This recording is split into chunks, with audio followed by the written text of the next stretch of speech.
Thane railway स्थानकावर आज नागरिकांनी दिवा ते CSMT दरम्यान रेल्वे गाड्यांचा थांबा मिळावा यासाठी आंदोलन छेडलं।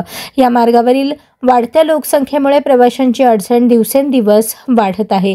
अनेक लोकांना दिवा, मुंब्रा, कळवा येथून थेट CSMT पर्यंत जाणाऱ्या गाड्यांचा थांबा लागत नसल्यामुळे वेळ आणि त्रास दोन्ही सहन करावा लागतो। त्यामुळे स्थानिक नागरिकांनी रेल्वे प्रशासनाकडे लक्ष वेधण्यासाठी ठाणे स्थानकात आंदोलन केलं।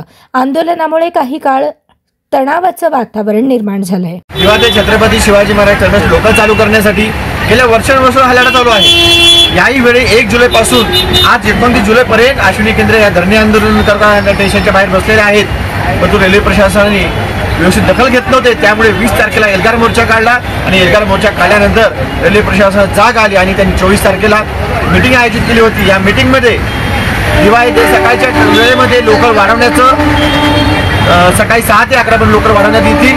तसेच कल्याण आणि डोंबिवलीहून सुटणाऱ्या फास्ट लोकल त्यांना इथे थांबा देण्यात येणार आहे आणि दिवा आणि मुंब्रा येथे ॲम्ब्युलन्सची व्यवस्था करण्यात येणार असल्याचे DRM साहेबांच्या वतीने सांगण्यात आलं होतं आणि आम्ही त्यांना एवढं सांगितलं होतं की दिवा ते CSMT लोकल कधी चालू होणार याची स्पष्ट भूमिका आपण जनतेसमोर मांडावी।